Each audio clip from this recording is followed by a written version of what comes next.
We have a really extraordinary panel here. I think we're very privileged to be sitting, well, I feel very privileged to be sitting here amongst this group who, as I said in the opening session, many of us live our lives on these platforms, and much of our lives on these platforms, and I think we're just at the very beginning of the technology revolution. I don't know how many people have seen Her, but it sort of gives you an indication of what's to come. This is the very start of the technology revolution. So if this is just an indication, then these people who are sitting next to me and their companies are extraordinarily powerful. And I might just actually get you guys to introduce yourselves just quickly rather than me introduce you, because I'm sure you can do it better than I can. So, Russ. Hi, I'm Ross Lajeunesse, and I lead the team at Google that works on free expression, open internet, trade, and international policy, including internet governance, which I know is one of the topics that we'll want to dive into today. Hi, my name is Joe Sullivan. I manage the security team at Facebook. And I'm Del Harvey, pinch hitting from Twitter in place of Tumblr. They both started with T, so it made sense. And I head up trust and safety for Twitter, which is everything from law enforcement requests to intellectual property to these sorts of issues. So this is meant to be a super interactive conversation. It's a fireside chat. Anybody is welcome to ask a question and to make also a comment. We've got the Slido functionality, which means that people can put their questions up on the screen up there and we can talk to that. Or there should be some microphones roving. People can just come and grab a microphone from me. But please, I don't intend to ask all of the questions here. Also, you three should feel free to talk to each other. It doesn't need to come through me. Disagree with each other, agree with each other. I actually wanted to start off with the question about the Dalai Lama. Have you got anyone here met the Dalai Lama? Russ, yes. Anyone in the room? Awesome. Tell us what happened. I haven't met the Dalai Lama while I was at Google. I was working in Washington on the Hill for a guy by the name of George Mitchell, who was the majority leader of the Senate. And the Dalai Lama came to visit, and so I had an opportunity to meet with him. It was pretty fantastic. So the reason why I asked that is because recently the Dalai Lama was in the Bay Area, actually last week. And he said, even business needs a sense of ethics. He appeared to be asking for more compassion from the Valley. And I'd be interested to hear what you think about that. Do you want me to answer because I've met him? Yeah. No, I think businesses that are successful in today's world do have a sense of ethics. I don't think that it's, at least at Google, it's not treated as an issue separate and apart from everything else that we consider as we go about how we run the company. I think at Google there's this real drive that if you put the user first, everything else is going to follow. And when you think about what the user wants, you think about it from the perspective of providing the services and the products that users want, but you also think about it in the sense of providing the experience and the interaction that the user wants. The user wants to feel that his or her data is secure. The user wants to feel and know that his or her data, that you're going to maintain this sense of privacy about that user. And the user wants to feel like the companies and the services that they're interacting with are doing the right thing. So we see it as part of everything else that we do, rather than a sort of separate, we've got this CSR component, we've got to tick some boxes on there. It's very integrated into what we are all about as a company. I mean, it's interesting that you say that successful companies are the ethical ones. I mean, it's not that they're successful because they're unethical. And I think that's increasingly what we're seeing is that now privacy, for instance, is actually a determinant in the amount of customers that a company has. And maybe turn to Del on that. I mean, you might like to reflect on the Dalai Lama as well, but just this issue about trust with the user and how important is that actually to the business model? So as the most public of the three platforms, we're probably the one that has the least information generally on our users, and users have the lowest expectation of people not seeing their tweets. People usually want other people to see their tweets in terms of usability. We obviously still have a lot of the same concerns and beliefs around the importance of users having an understanding of what information they're sharing and how it's being shared, and then control over how that information is being shared. And not just understanding, like they clicked a little box that said, yes, I understand, because that happens pretty rapidly, but a meaningful understanding where they understand what the potential ramifications of this sharing can be.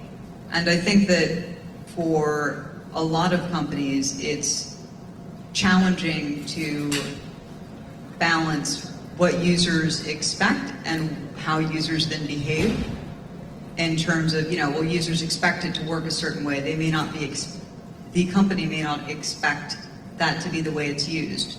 So there's a lot, I think, of work that we as companies do on a regular basis to try to understand how our platforms are being used in ways that we weren't anticipating, and then building protections for that as well. And I think that's really important. Yeah. Let me jump in. That's a great point, Del. Yes. I really vividly Done for the remember- fireside. Go on. I really remember coming to this event in 2011, and we've talked since then about the thing that left the lasting impression for me was we had a lot of different hallway meetings and conversations with activists from around the world who told me stories about how they had used Facebook in ways that I had never even thought of. Because we're sitting here in California building a product, and they were facing specific experiences that they needed to work around that weren't the base, when we were thinking of the product, they weren't the base use of the product. Yeah.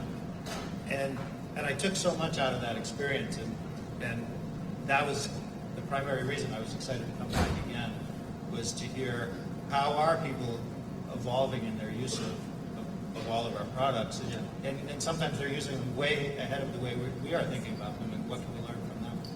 So this morning I shared an Uber here with a gentleman from Uganda, not Richard, the one who I mentioned before, but a different fellow. And he was saying that there's a new law that's being passed in Uganda, which is called the miniskirt law, which is essentially a law that criminalizes the use of porn. I mean, not like just porn altogether. And people can be, like the police can come to you and raid you. And he was saying that, in fact, that the internet and the Facebook platform is kind of almost like the last refuge for them to be able to communicate with each other about the issues that they need to. Of course, the issue of porn is just, it's a sideshow. It's like they're setting up the infrastructure and the framework to be able to control content. And I think what we're seeing is that all over the world there are people who are using the platforms, Facebook and Twitter and Google, to be able to exercise their rights in a way that the platforms were not necessarily designed for.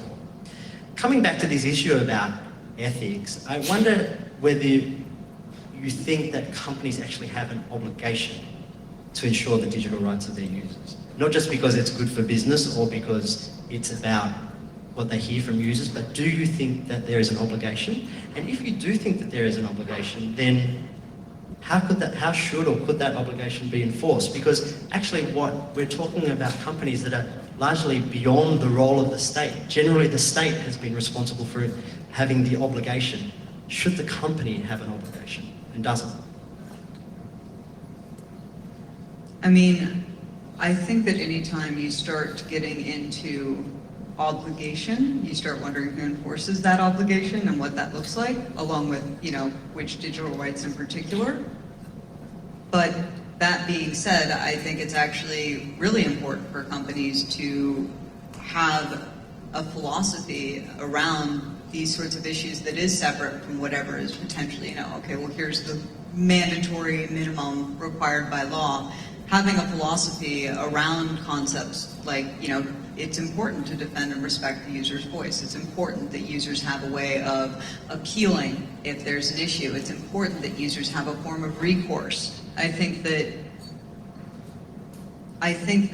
we probably do have an obligation, not in terms of any sort of, legal requirement, but in terms of just being good corporate citizens and in terms of giving our users a reason to trust us. We need to, do what we can to protect them. The problem that I have with that is that, and I understand we don't want a regulated internet, but the problem that I have with that is that, and I know you, Dell, for a couple of years now, we're almost reliant upon the person who is in that position of trust and safety at Twitter having this philosophy. If the company had employed somebody else, you have so much leverage in determining which data gets sent to a government security authority, who goes to law enforcement, to decide if something is real or illegitimate.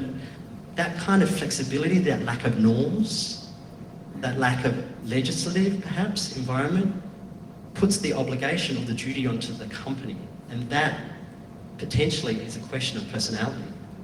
I mean, to some degree, and I think both of these guys can probably speak to it as well, but there's actually a lot of industry discussion around a lot of these concepts. How do you handle these sorts of requests? How do you handle issues related to broader topics? There's a lot of common conversations, and maybe it's not to the point where we've said, okay, let's introduce some regulation, but we've agreed to different frameworks in other countries, for example, around complaint handling processes, or on some of these task forces. I mean, I think there is actually maybe some preliminary stuff that's already done.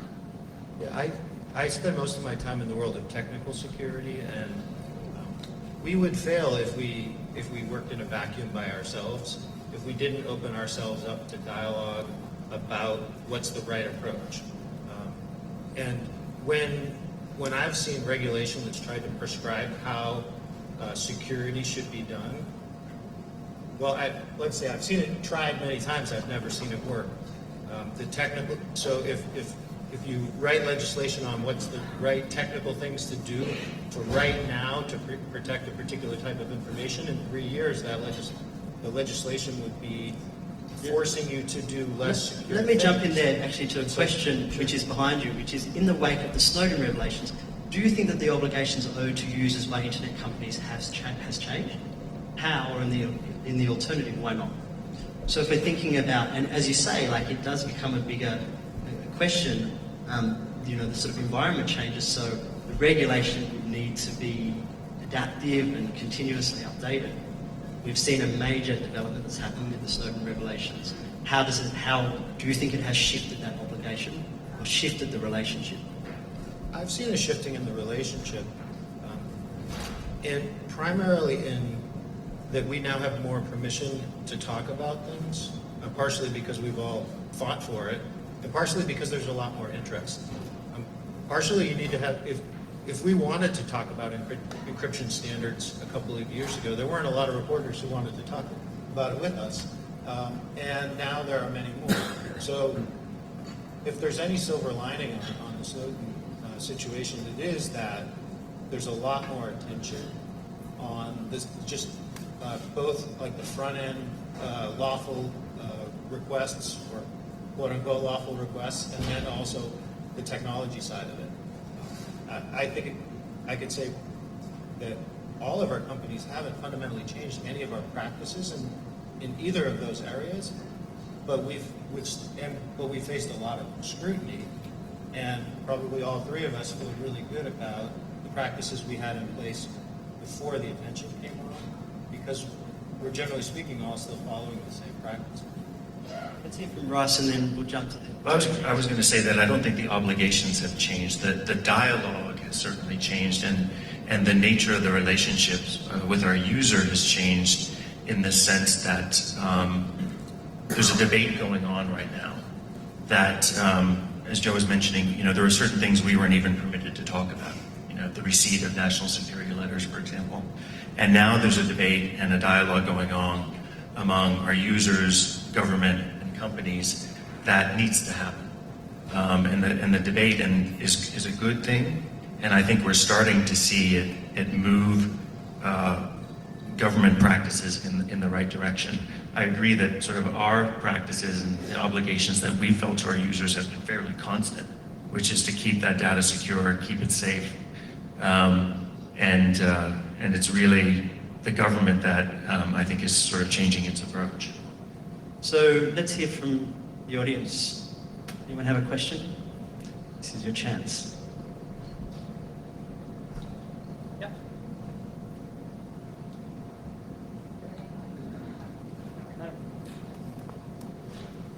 Yeah, if we can get a runner with a microphone, that would be great. Could you introduce yourself as well? My name is Urvi Nagrani. I currently work for Oximity, but I've done a variety of media jobs in the past. The question I have is specifically geared towards Google because regarding user privacy and also accountability, my only experience attempting to document Google was when Consumer Watchdog had a protest outside of your Mountain View office. And I've traveled through Central Asia, I've gone through Russia and Ukraine. I've never had anybody physically put a hand in front of my camera until I tried to photograph a protest outside of the Google headquarters.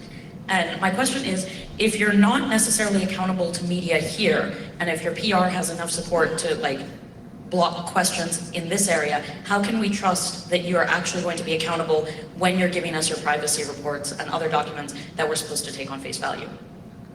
Well, I would say, first of all, that I'm sorry you had that experience at our campus. That is far from the norm, and I apologize for that.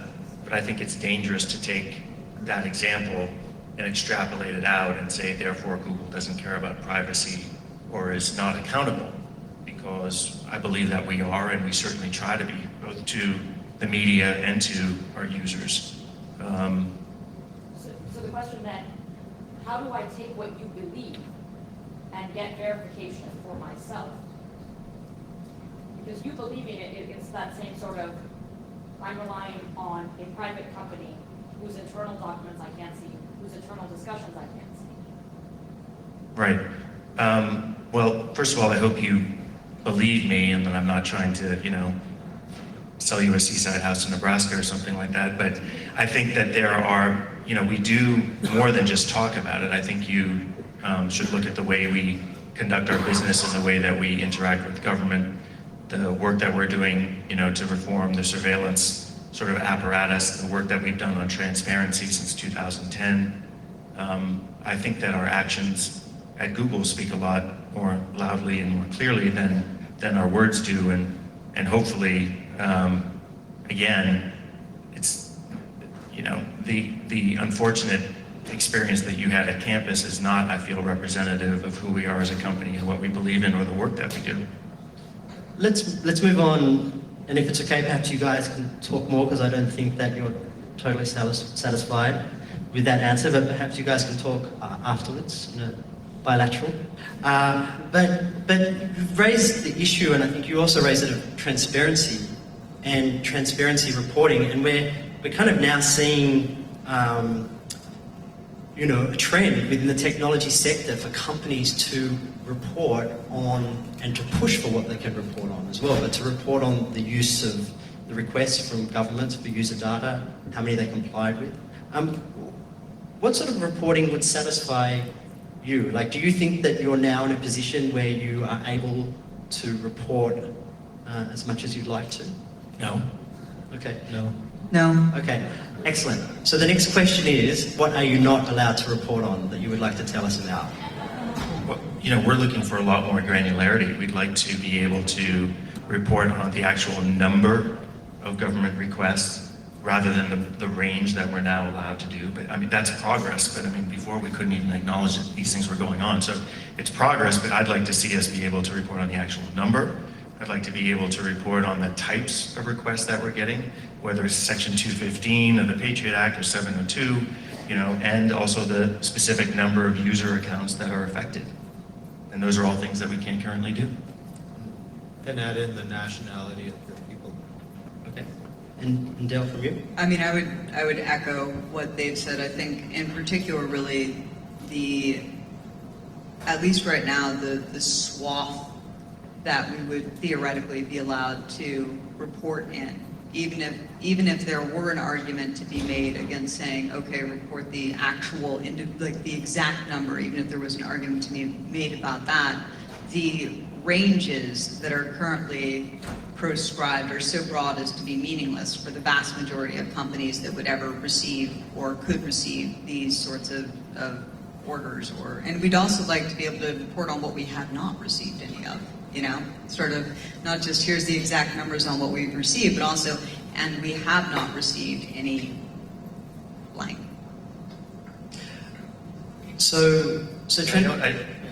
I mean, we're focusing on one specific subset, which are, you know, the national security letters, and you started off by saying that there is this pretty marked trend toward transparency, and that's not something we should just sort of gloss over. I mean, we're seeing company after company produce transparency reports, and that's great information for people to have. I mean, and every time that we release our transparency report, we're very focused on making it more granular, more informative. You know, we list out country by country the number of requests we get, how many of those we comply with, and I think that's, you know, that's a fantastic thing, and we're starting to see the telcos do the same thing, and we're all sort of moving in the right direction. No, I mean, I have to say, we've spent a lot of time at Access on questions of transparency, which to my mind is actually, it's a good but insufficient response. Like, we want to see change in practice. We don't just want to see more information about bad practice. Yeah, I right? totally agree with you. And But you can't have that conversation about what is good and bad practice when you don't even know the information. So it's a necessary first step, but not by no means the solution. And great also, and I think a number of the telcos are potentially in the room who have also started to issue transparency reports. 2 years ago, I went to the annual general meeting of Vodafone, and I asked the chairman in front of a room of 2,000 shareholders whether they would issue a transparency report, and it was almost heresy. And then the whole, you know, I don't take single-handed responsibility for it, but there was the person who asked the question after me was asking why the font in the annual report was so small. But regardless, Transparency in all things, you can read it. But I mean, I think this question of transparency is absolutely important, a great trend. But again, like, you know, we really do need to see some wholesale practice change, and I want to get to that. I see some hands in the audience. Andrew McLaughlin, Tim Carr. Andrew, do you want to go first? I've got one. So one of the fundamental problems here for the companies is that your physical infrastructures span many different countries. You hold data in multiple jurisdictions. Those jurisdictions often don't exercise restraint when it comes to asking for data about users. If you could be sure that the US would only ask about US data and US citizens' data or US residents' data, the British would ask the same, the Brazilians would exercise restraint. One of the fears that people have about multinational internet companies now is that well outside any of the constitutional or legal protections that they may have for their own data from their own government, other governments may get access to it because they use your services. Can you comment on that and how you think about encouraging or promoting or pushing self-restraint by governments, and whether it's even possible? Well, I think one of the big questions around transparency is not just the question of being transparent about the number of requests. Ideally, we'd have a world where governments are transparent about the number of accounts that they're collecting information on, regardless of how they did it. Because as we've seen from, I think, kind of like the second half of the stories, governments have been quite aggressive using technology to not just serve legal process, but to access information otherwise. And you know, for all of us, that's really disconcerting. And so, if we can turn it around that way and talk about transparency in terms of accessing accounts, and then second of all, we'd love to see that not just from the United States government, but from many other governments as well. Tim Carr with Free Press. Have any of your companies had serious conversations about moving your business models slowly away from big data? I mean, I think this will be a perennial problem as long as your businesses are built on aggregating data in this way. are there serious discussions? You don't need to give away any corporate secrets, but are there serious discussions about a future where big data doesn't drive the business model of your companies?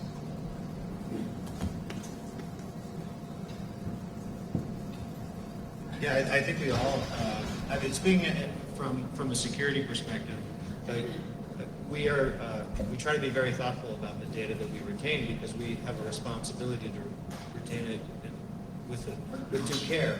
And so I went through an experience a couple of years ago when we chose to set up our international infrastructure in the EU. So most of the people who use Facebook are interacting with our European entity, and so we're subject to European privacy law through that.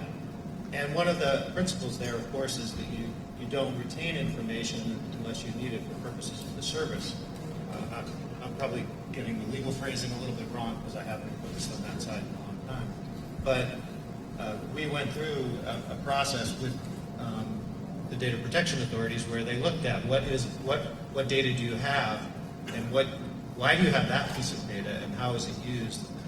One of the things that led to was we have a part of your profile where you can look at what we call your activity log, and so that you can see everything that's there and choose to delete it, et cetera. And so through that process, we became more transparent about what data we were a custodian of. And it also made us think about, every time we launch a new product, what data would be collected, why do we need it? And I think you want to have that discipline. Can I just a follow-up question on that? I mean, I think what Tim is saying is that if the companies weren't collecting that data, then mass surveillance would be very difficult for the governments to undertake. And so the question is, if you really are concerned about surveillance, is not the quick-fire answer, which has economic consequences, of course, but to actually collect less, or even not to collect, or... I mean, there's one, I see one flaw in that premise in that, for the most part, law enforcement requests are not asking for anything other. In the case of Facebook, the vast majority of law enforcement requests are saying, who's the person behind that account? So it's not even getting into communications or anything like that. I mean, for us, we're in such a different place, I guess, that it would be hard for me to contribute too meaningfully, and that, we don't have a real name policy. We don't collect as much granular information about users, but, kind of again, hearkening back to users having a meaningful understanding of what information they're sharing. One of the things that we added relatively early on to your settings page is the ability to delete all the geotags that you've posted on your account. So for example, had you been geotagging stuff because you wanted people to know where you were and you'd opted into doing it and you'd said again, yes, I want to geotag this tweet. If you then decided later, oh, I actually don't want to do that, we've made it so that you can go and click a button and that'll be deleted, but the tweets won't be, right? Like I think that we all try to be mindful of both what we have and then also how we can let users tell us, no, don't take that, right? Whether it be, opting out of tracking or removing geotagging, and then also letting users understand, this is what we are using it for. I think that's a really major thing, But my company is in a slightly different position, so. No, but it's much the same for us. I think the approach that we've taken is that this data actually makes our services better and work better for our users. And so our approach has been to give the user control over the data that is collected. We have a privacy dashboard where he or she can just sort of wipe it clean. Data liberation front where they can export it very easily and just leave us all together. There's always the option to use our services not signed in as an unsigned in user. So that sort of control and then transparency about what we do know about him or her is the approach that we've taken. Because we found that users don't enjoy our services as much when that isn't happening. So, Sure. Yeah, I think we're sharing a mic. So we have two questions, one here, and then just follow up with you, and then we'll get a response from the panel. Could you introduce yourself as well? Can we get some audio on the mic? Is it working? There. Okay. Thanks. Hi. My name is Kalia. My handle online is Identity Woman, and I'm an independent advocate for the rights and dignity of our digital selves. And I, like many people, several summers ago, had our Google account suspended because we refused to send in our passport to verify who we were because our name wasn't name-shaped.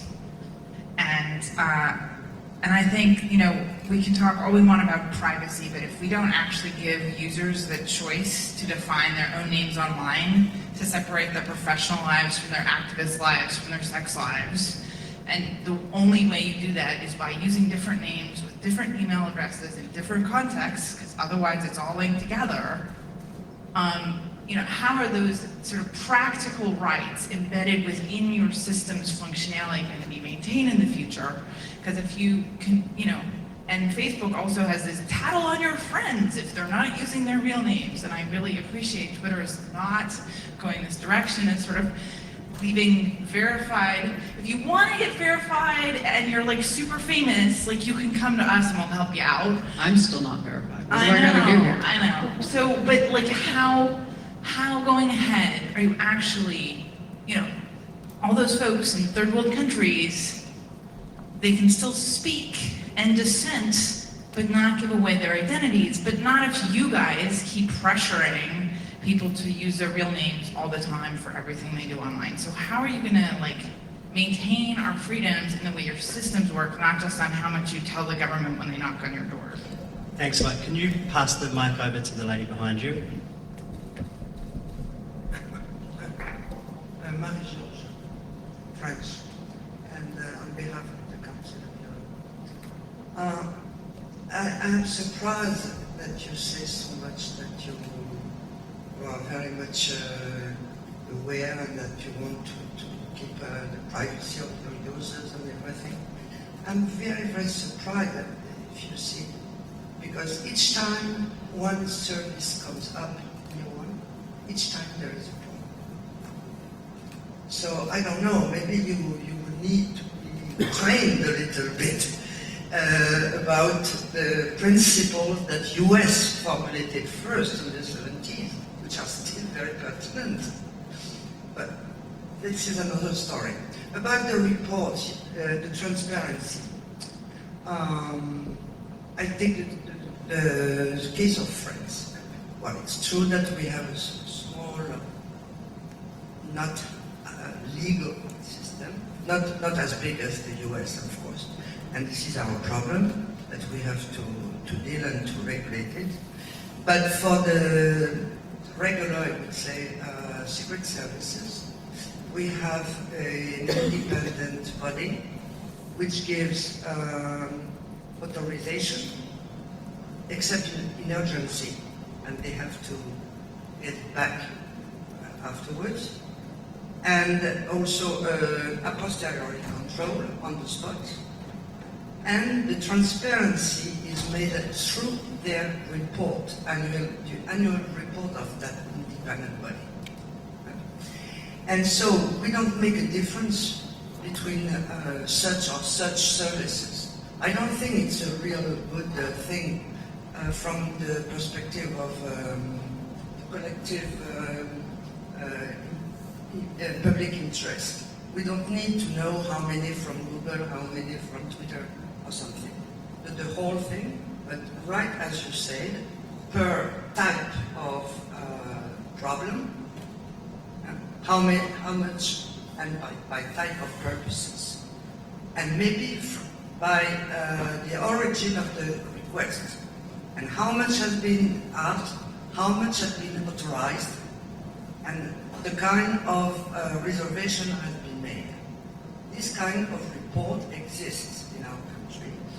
Excuse me, ma'am. Just because there's so many people in the room who want to speak, do you mind if I cut you off there? Thank you. Okay, so I might just get a quick response on this question of anonymity and real name policy. and because I think it's live. Like we talked about it 3 years ago, we talked about it 2 years ago, it's being talked about here today. Many of the people who are living and working on the fringes of the open internet require anonymity or pseudonymity. There's a panel actually tomorrow or the day after on this specific issue, but let's just get a quick response. Why hasn't Facebook changed its position on this? So I don't think anyone at Facebook has ever said that there should be no anonymity on the internet. And that's not and we've never advocated for removal of anonymity on the internet. What we did was we created a service in which people use their real names. And even in that context, sure. Got to put the microphone up here. Sorry. So we don't advocate for the removal of anonymity on the internet. It's never been our position. We created a service in which we asked people to use their real names because we wanted to foster certain types of relationships, and that's proven to be a very successful service. We've had lots of dialogue over the years as we've tried to figure out, well, like, how could we allow Facebook to be used for other purposes without undermining the core real life communications that we wanted to promote. So in the context of Facebook, we have kind of come up with some mechanisms for people to have a voice without it being coming back to them directly through the use of pages. And we worked with a number of different groups on how you could set up an administrator for that page so that they could manage communications without it coming back to an individual. When we get law enforcement requests related to the administrators of pages, that's an area where we're particularly sensitive and always scrutinize to see if those are related to expression. And so we recognize there's a tension between creating an anonymous communication platform and creating a real name platform, and so we chose to create a real name platform. I mean, I don't see the questioner, the user, very satisfied down there. So I don't know if there's either of you who would like to comment on either this issue before raised by the lady over there or on anonymity. I mean, I certainly can. I would say that for us, where Facebook very much went for the sort of real name, real world people you already know or know through others sort of interaction approach.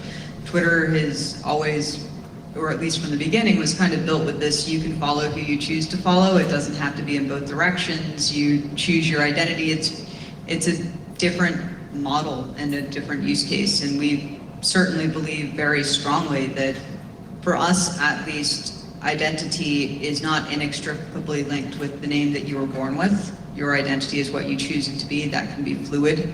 It may not be the same as it was yesterday or 2 weeks from now, and that's because you own that part of your identity. But there's, I think, different places for different services in this sort of hierarchy almost of use cases. I mean, I think this again comes back to this issue of terms of service. Like, the company is deciding a question of rights because of their own internal business model or the sort of perspectives of the investors or the owners or even the staff.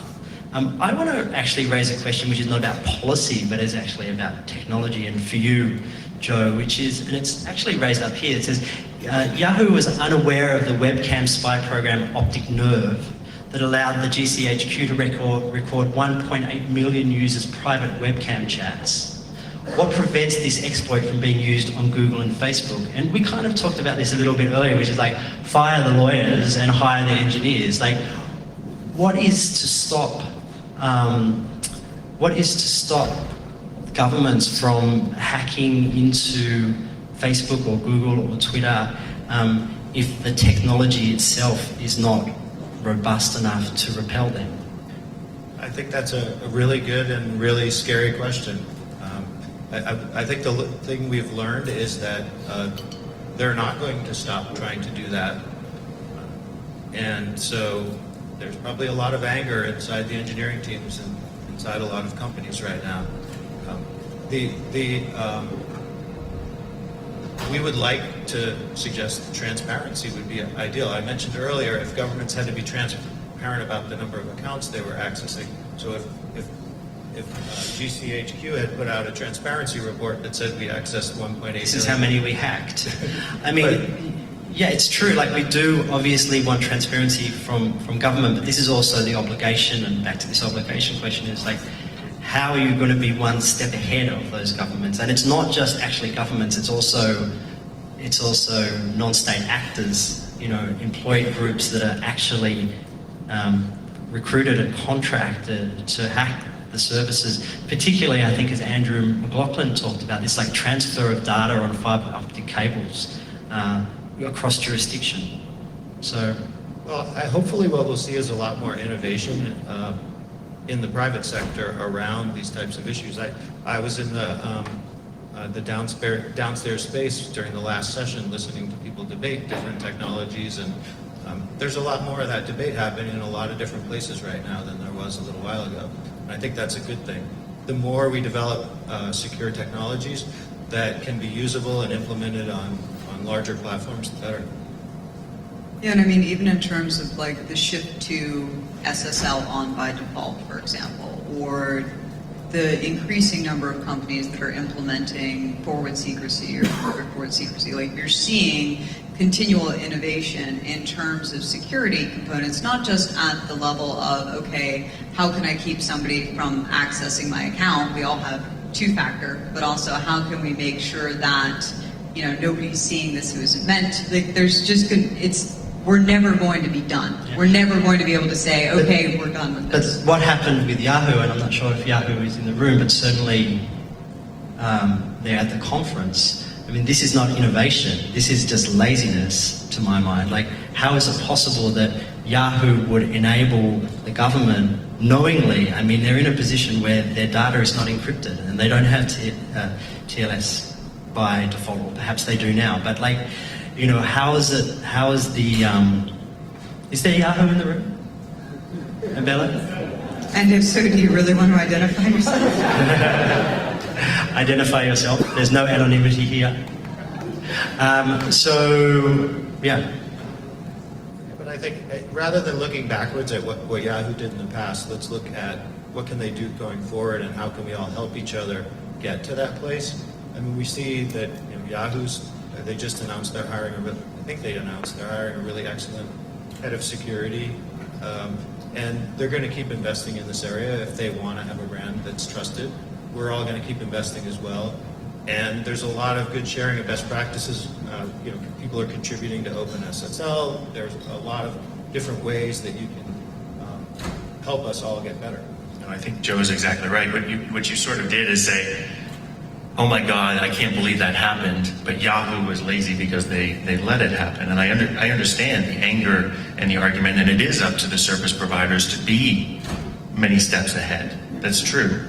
But some of the revelations that we've seen, I mean, were just basically astounding. That people just, you know, when we found out that the government was allegedly sort of tapping into communication between our data centers on a private network, I mean,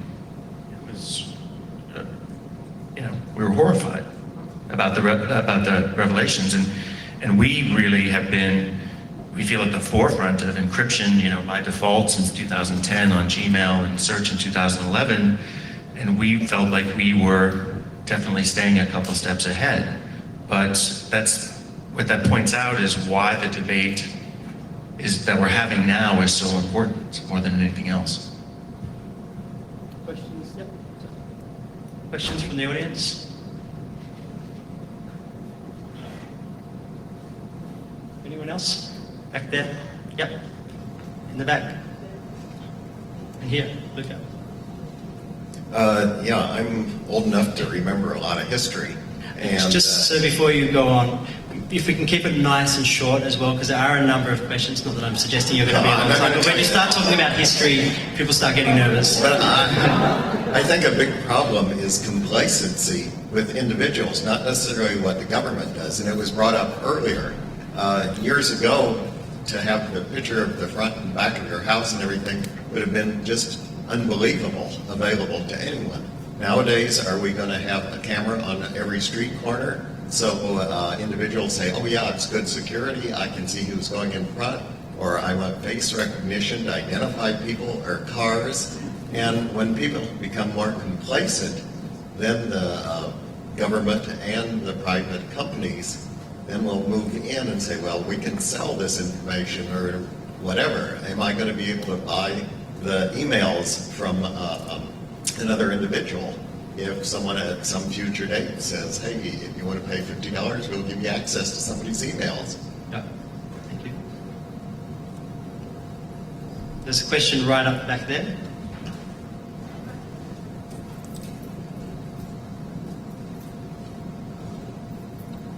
Yeah.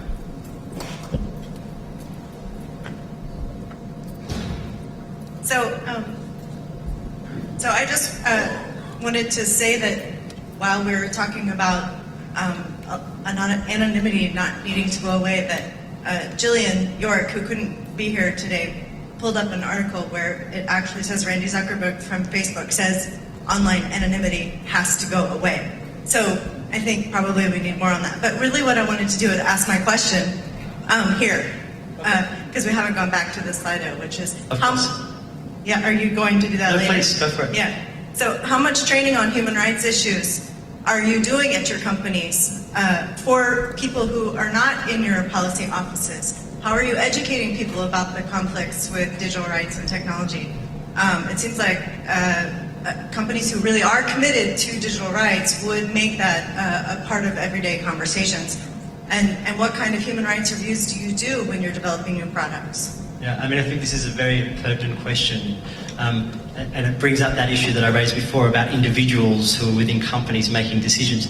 There are practices, human rights trainings, human rights diligence that are acknowledged and certified. And I think that they're, again, coming back to this question of obligation, there really is an obligation. I mean, I don't know if people have read, and maybe Joe Sullivan probably wishes this article from Forbes is not, the first thing that you see when you Google him.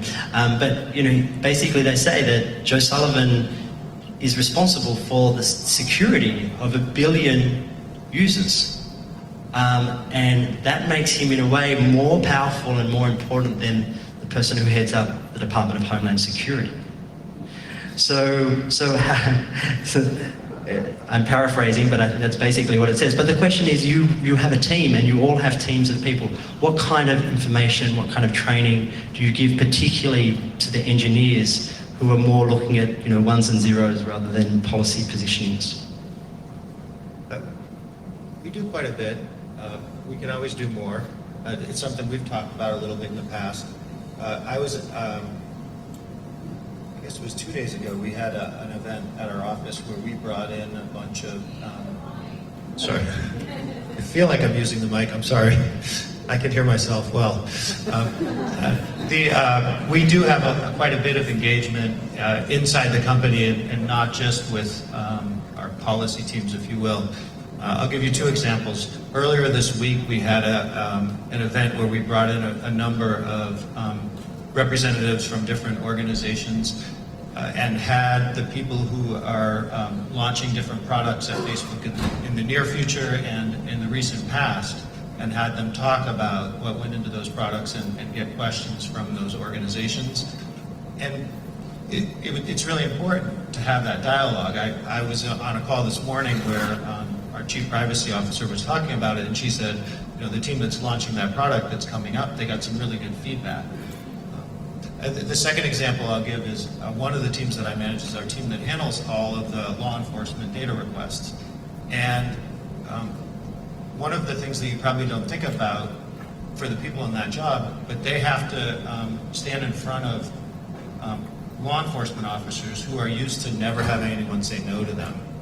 And if you've looked at the transparency reports of all of our companies, you'll see that we're all saying no quite a bit, because almost every request is overbroad and quite a few of them are illegal. And so we all have to hire teams of people who are going through these requests with a magnifying glass, and then they have to say no to this officer who's maybe his brother's the mayor, or maybe this is their first online investigation, and they're used to walking a beat in a community where everyone says, stands up when they come walking down the street.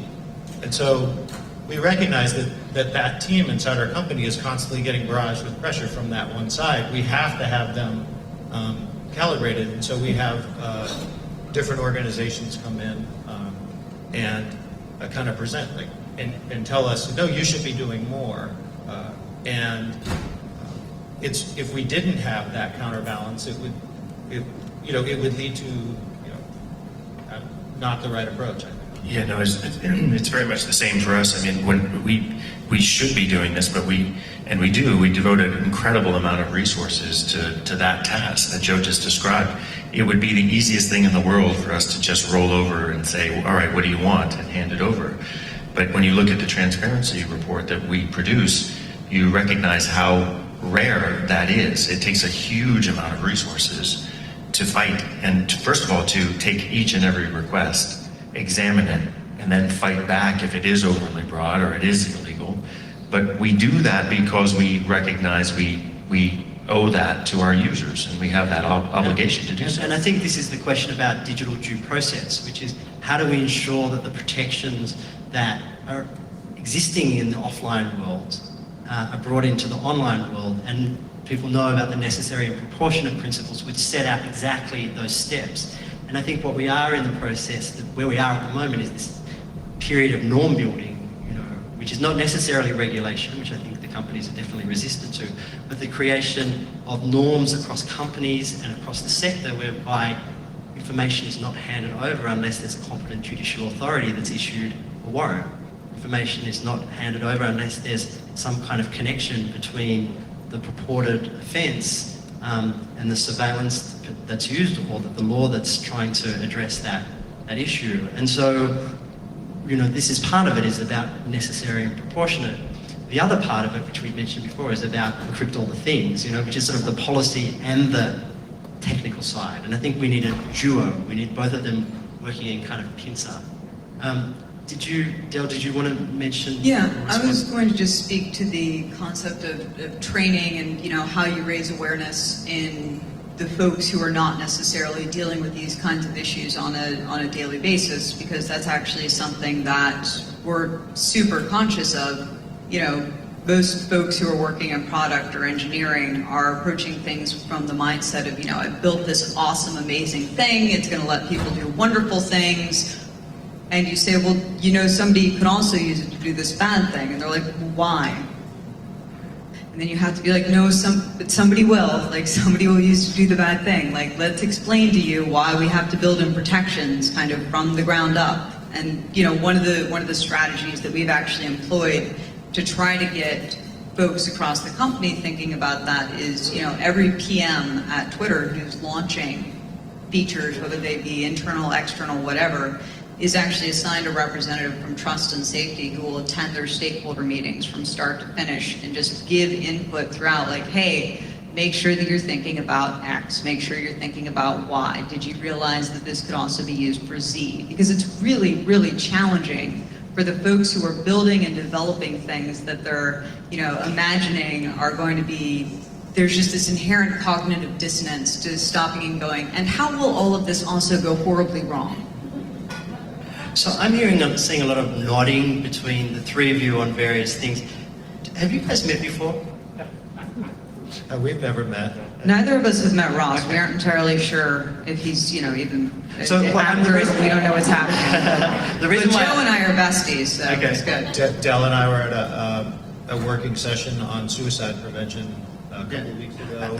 This is my question really, is like how much time, and Ross, maybe this is your bad, that you should be spending more time with these guys, but like we're trying to... He doesn't call, he doesn't write. I'm one of those horrible lawyers that you were talking about Right. earlier, policy side. These but guys what's- really build this stuff. But what we're talking about is like a race to the top. And I think what users have a concern with is that there has been a race to the bottom, certainly in terms of government actions and potentially in corporate actions as well.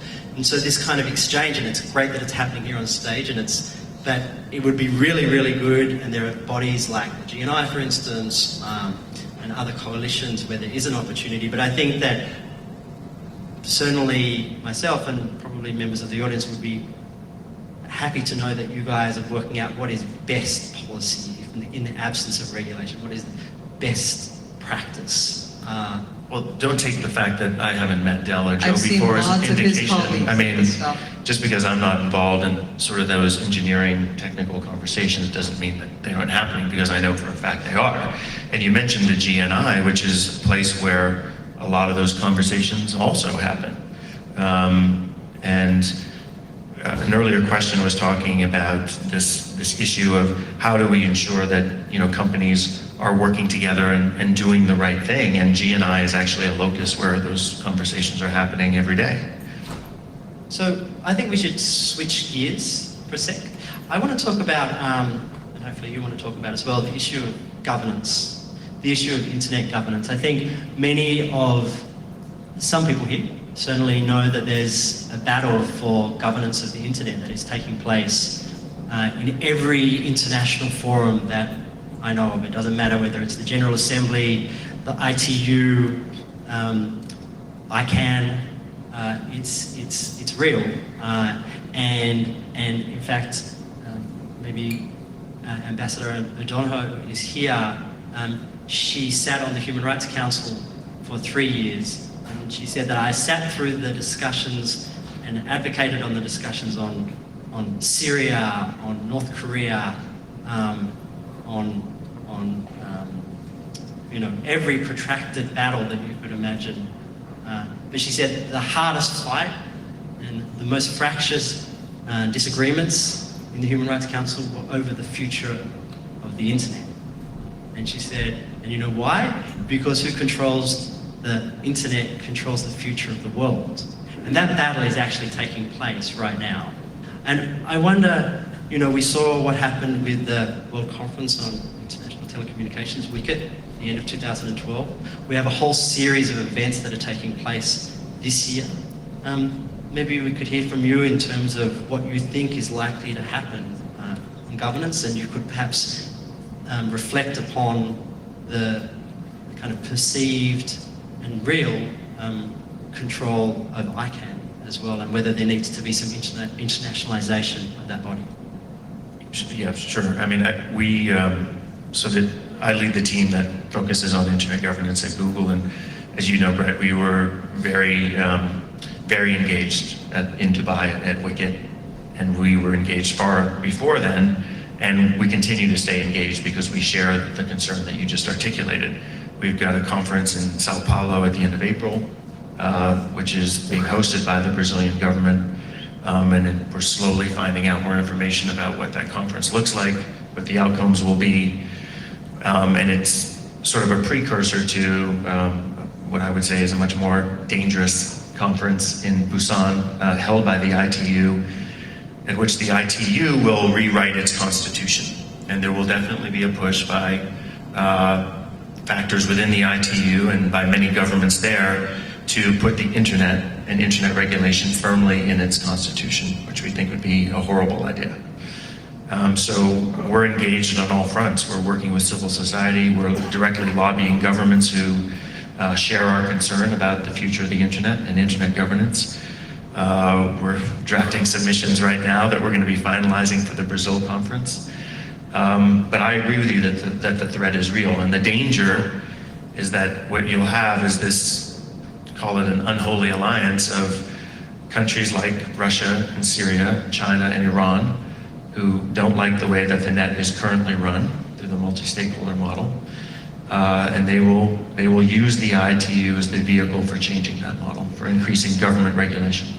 Just to push back a little, I think some people feel as though multi-stakeholderism as a term is really just a disguise for US company and US government maintaining its control over the internet, and that in fact other forms of governance are distributed amongst all nations, and that the ICANN relationship with the US government and the dominance of US companies is something that you guys like just fine.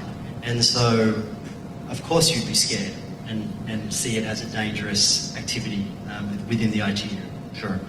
Well, we are supportive of ICANN moving to a model where it is a global model and not just U.S. corporation with functions here, and we think that's a good thing.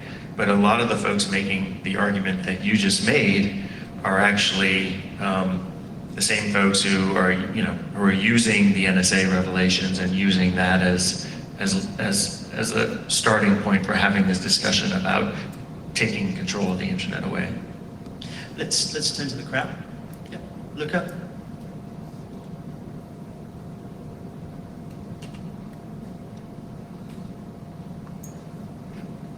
Good morning, Luca Belli. I work at the Paris University. I'm the founder of the Dynamic Knowledge on Net Neutrality of the United Nations Intergovernance Forum, and I'm serving as a net neutrality expert for the Council of Europe. So now that I introduce myself, just a comment and a proposal. The comment is, I think everyone has understood that terms of service of platforms have more or less the same capability to shape users' rights that the law of the land has, because they can limit fundamental rights, they can extend them.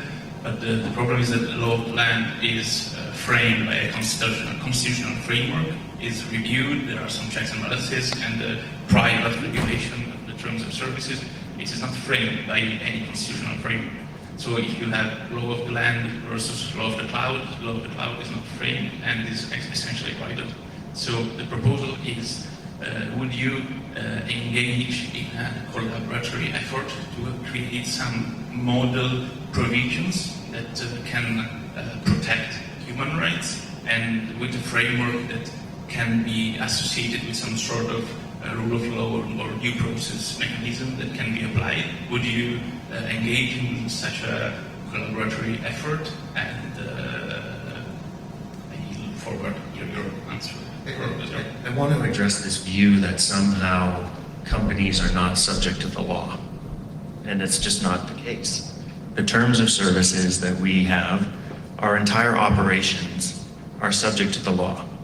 And I think there's this sense, and I think sometimes I think about the blame that internet companies bear for this, that there's always been this talk about this digital exceptionalism, right? That your laws don't apply to us, we're going to go off and do what we want, and that's just not true.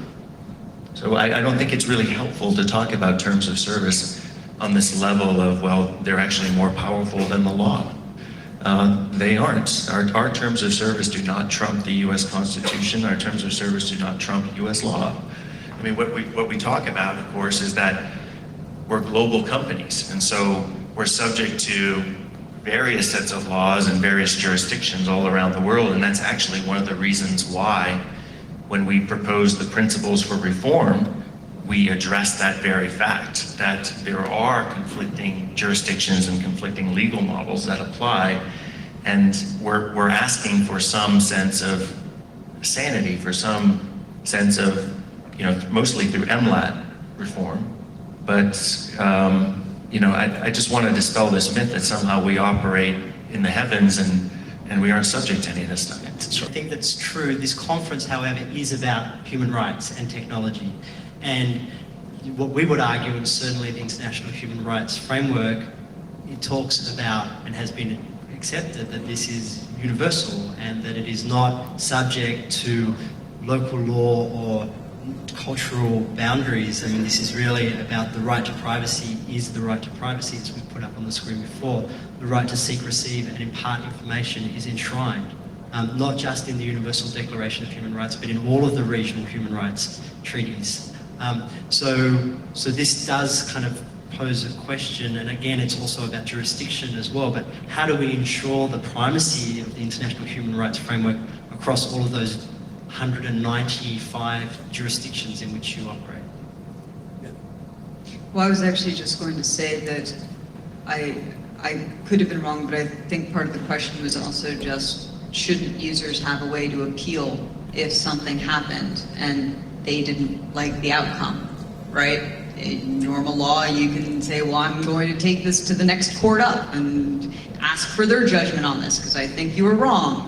And I think all of us have an appeals process for, you were suspended because we received, X number of DMCA notifications and you didn't file counter DMCAs for any of them, and at this point your account is suspended. Like, you can write in as a user and say, hey, I don't understand what happened. I think that the challenge for all of our companies is to make that process as clear to the user, both perhaps the one that's reporting what they find problematic and then the user who has their content reported.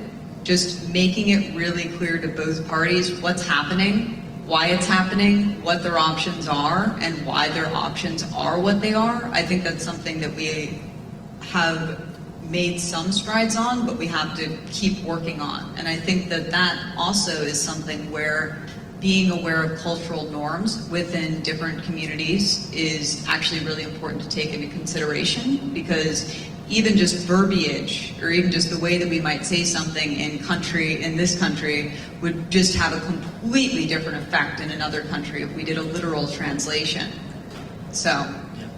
But we're also talking about remedy now as well, because the RUGI framework, which I think many people in the room know about, is very clear that there's respect, protect, respect, and remedy. And that companies are both, their duty actually goes to that third leg as well, which is not just about having a complaint mechanism, review mechanism, but is actually about making good on human rights abuses or human rights violations that take place because of that service. And this, when we talk about law, I mean, this is now established international law. So I think it's the next step, and the telecom sector is also starting to think about how do we employ remedy. And some of it is about companies actually making good upon those impacts, those human rights impacts. And part of it is about judicial remedy as well, of course. So I'm not sure how much more time we have. I have a question, a series of questions up the back. Let's get a question here and one there, and then we might need to wrap so that we can have a cup of coffee before the next session.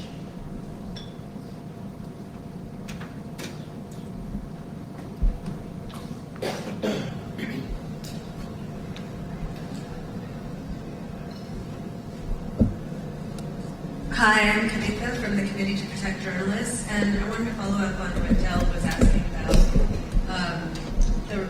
the right to review when decisions are made. And there's been a lot of concern from journalists and human rights activists about Facebook's takedown of some pages related to the Syrian conflict. And I just wondered if Joe could take us through the process for reviewing those takedowns, and when there is reason to appeal, how do people even go about that? And what's the status of the controversy right now? Like, where do they stand with those pages? I haven't been involved in the specific pages, so I'm not sure of any of the details of the specific case. But if we could meet afterwards, if you could give me that information, I can follow up on it. I think we all always want to get to the right answer. Over the years working at Facebook, I've found that we are frequently criticized by people on both sides of every issue for censorship. And I can honestly say we're not trying to censor anyone. Our goal is, and our mission as a company is to create a platform where people can connect and communicate openly. And so we don't want to take a view on any issue. We want to be a neutral platform where people can communicate. We sometimes do make mistakes when we remove items. The more controversial something is, the more times it gets reported, for sure. And what we do to try and get the answer right is we try and hire people who are grounded in the different cultures around the world, who are native language speakers, who can evaluate the content from the right perspective and understand it. And so we mostly get it right, but sometimes we get it wrong. And then if it's a high enough profile thing, it certainly gets written about. But we do have appeal mechanisms built into our service so that the person who has their account disabled can write into us directly as well.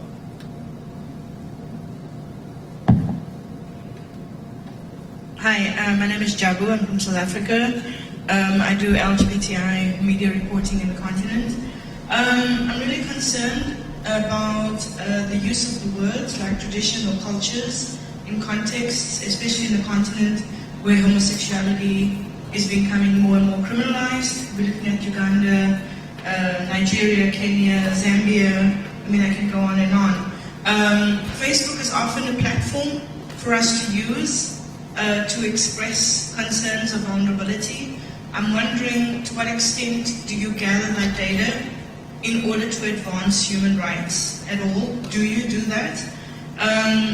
I also want to know specifically around why do you choose to use facial recognition software on your with photographs? And lastly, I had a question earlier about WhatsApp. You bought the app.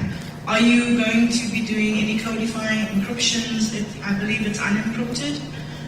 It's a platform that most people use because of its affordability. So I'd like to know about the securities on that. Okay. I'll take them in reverse order if I can, or might have to ask you. All right, I'll start at the beginning. We have not aggregated, we don't try and aggregate information in the manner that I think you were asking about. And when we talk about respecting cultures, I'm thinking about in terms of the way we communicate and understanding local standards, not supporting some kind of repression. So I'm sorry if I gave that misperception. With regard to WhatsApp, the lawyers would say that transaction hasn't completed, and so WhatsApp is still an independent company, and we're not allowed to engage directly with them on their security practices. I think that as a bystander, I've seen that there's been a lot of lack of understanding of the encryption practices that they do have in place, and I think that some of the stories have been corrected in the last week or so, and that they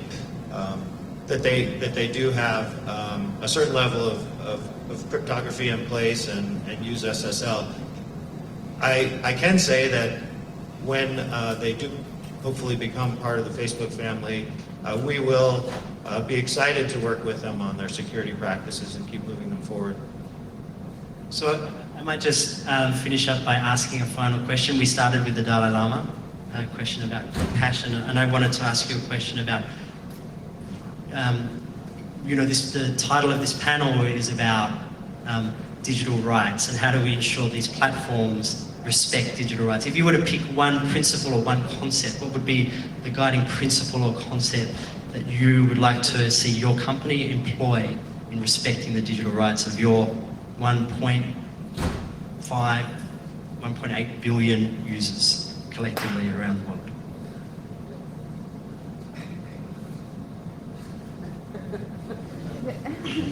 Can I have two? Okay. You have two. I think the key, Matt is saying no, I can't have two.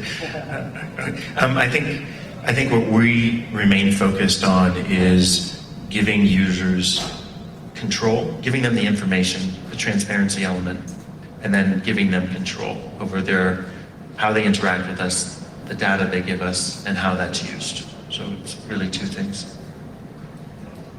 I think we need to keep being open to feedback in particular.